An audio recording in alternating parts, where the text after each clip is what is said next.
Thanks, Patrick, for that introduction.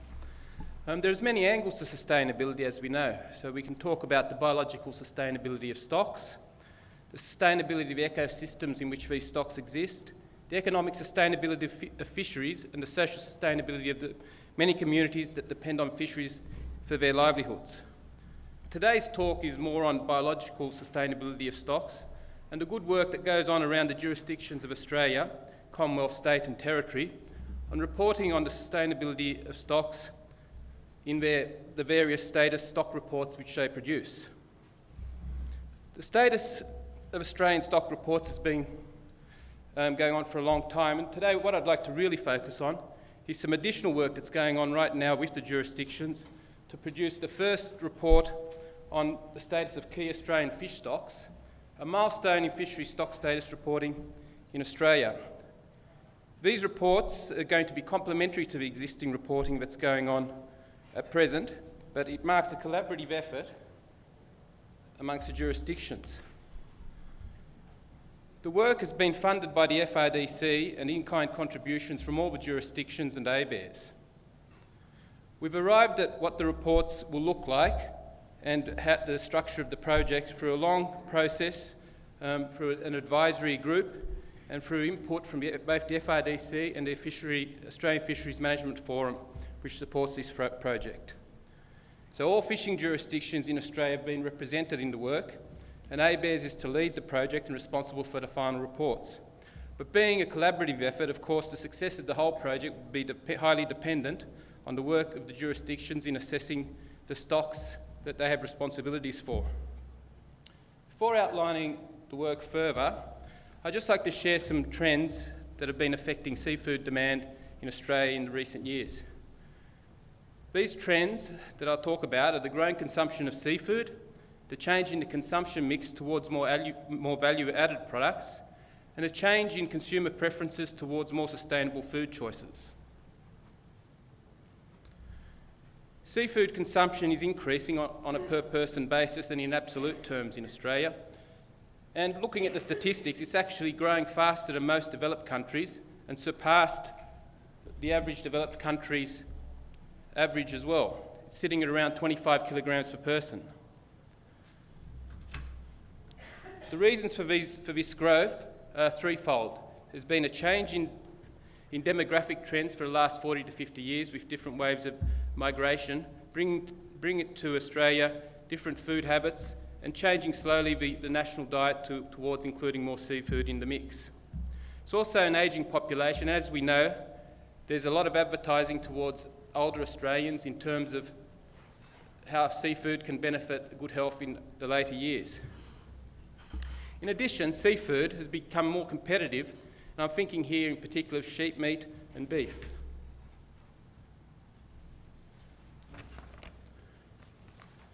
Whilst this graph shows the increase in imports, it's more, what I want to really highlight with this one is more the mix of seafood and how it's changing in the consumption mix.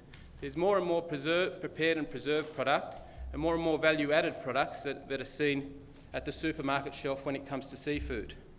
Ready seafood prepared meals in pre-packaged quality seafood is now a fairly regular sight in supermarkets around the country.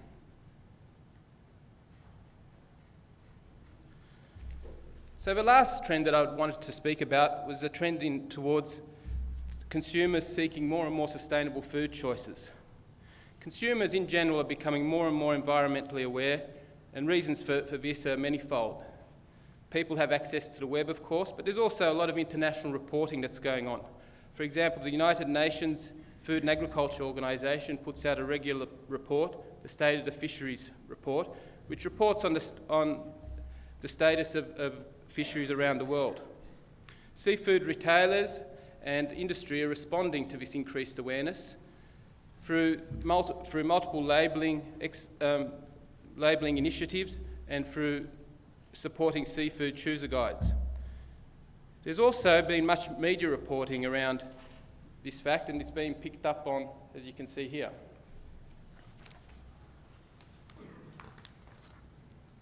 So there's a range of labels and guides which now exist to inform the consumer, And the status reports, which is the main topic of today, have already been informing many of these. But fishery status reports, in a sense, is a whole new level of reporting.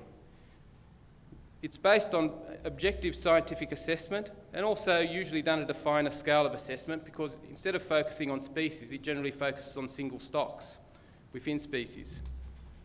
So in a sense, status reports can be better used to inform what goes on into seafood guides and can influence also the various labelling schemes that exist.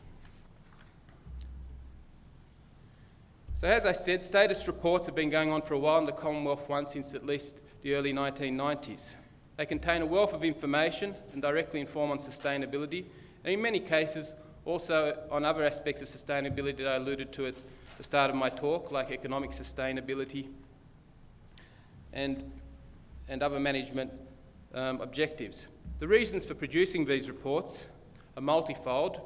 Basically, they're produced to meet domestic legislative requirements in terms of managing our fisheries, but also to meet international reporting organisations to organisations like the Food and Agriculture Organisation and the OECD. To date, they've been widely used to improve management of Australian fish stocks, but not much for informing consumers in choosing sustainable seafood. So all these points really motivate the need to have a national report that can inform consumers. So the advantages of going to a single consolidated report are many. The status reports, as they stand, they present a jurisdictional view on the status of stocks which exist in the jurisdictions. But if you looked at all the reports together, you'd be a little bit confused as to what the status of stocks are at a national level. So by going to a national reporting system, what you're doing is you're providing a consistent terminology and benchmarking information by which you can assess stocks. Also, these will be an independent assessment because it's based on scientific input and peak body support during the development phase of the project. The reports are also designed to provide an accessible point of reference for seafood consumers on Australian seafood, on the status of the various stocks across jurisdiction, and respond to the increasing consumer awareness in regard to sustainability. In producing reports, there are a number of challenges to overcome. First of all, the reports need to be robust enough for fisheries managers to be able to use them going forward. But they also need to be informative enough for the consumers not to be confused when they look at them, to understand what the stock status of various stocks across the country are. Finally, the challenge for all of us, I guess, in producing the reports is to establish some level of consistency in the terminology that we're going to use in reporting on the stock status, a point I'll touch on later. So how will the reports look? Well, basically, each report will be a species focused. So every species will get a report. But what these reports do is separate that species across all the various stocks across the country, even to the extent of where some stocks go across jurisdictions, they'll be assessed as a single stock.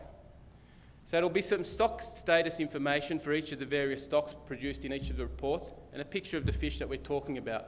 There'll be a description of the basic biology of the fish and a map of where fishing occurs. The main features and statistics of the fisheries will also be described, together with all the indicators that have been used to arrive at a stock status. In addition, the key environmental issues affecting the fishery, both at the level of the effect of the environment on fishing or the effect of fishing on the environment, will also be discussed in the reports, and they'll be available in hard copy and electronic version.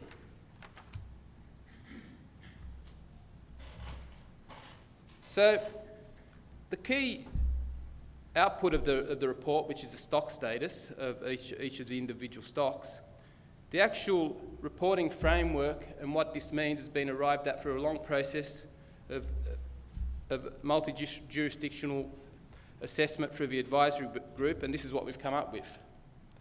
Basically, we'll be looking at stocks in terms of whether they're sustainably fished and whether the stock is recruitment overfished. So where the stock is sustainably fished and where the stock is fished at a sustainable level, that will indicate that basically management arrangements are okay from the point of view of managing for biological sustainability. Of course, there's other management objectives that need to be met. Where the fish biomass has become too low because its recruitment overfished and the fishing pressure remains too high, that will be classified as being overfished. There'll be some transitional stock assessment categories as well. There'll be a transitional recovering stock where the biomass is too low, but the fishing is restricted to recover the stock, management action has been taken, or where the biomass of the stock is healthy and fishing pressure remains too high. There will also be an undefined category where not enough information available is to make a stock status assessment. So at that time, that would indicate that more information is required to be gathered. The species included in the reports will be the top 50 species, which account for approximately 70% of the catch of Australian fish and 80% of the value of production. The spread of fish which will be represented are representative of the multi-jurisdictional nature of Australian fisheries.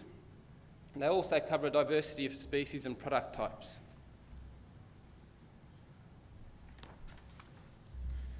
So production of the reports commenced in late 2011, and the agreed terminology for determining stock status and the species to cover and the framework of analysis have been agreed upon. We hope to publish the first editions in 2012, and the reports will be linked to a website which has already been established, and it's up there on the screen, www.fish.gov.au. And there'll be a linked phone application as well, whereby consumers can quickly access information at the website in terms of what the stock status of the fish that they're looking at is across the country. If you think about how the stock status reports are done now and the multi-jurisdictional nature of it, to get that level of information for a consumer would take hours, if not days. Also, in the future, if these reports continue, we'll be thinking of including also ecological, economic and social dimensions of fisheries. And this is really what the reports do, is give a basis for doing this.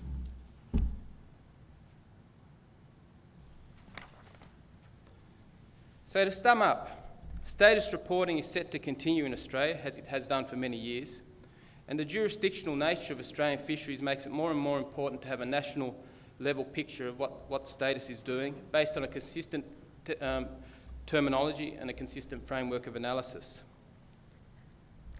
Also, the changing nature of seafood markets makes accessing this information more and more important for consumers at the national level, because consumers are becoming more and more interested in the sustainability aspects of the fish that they're buying.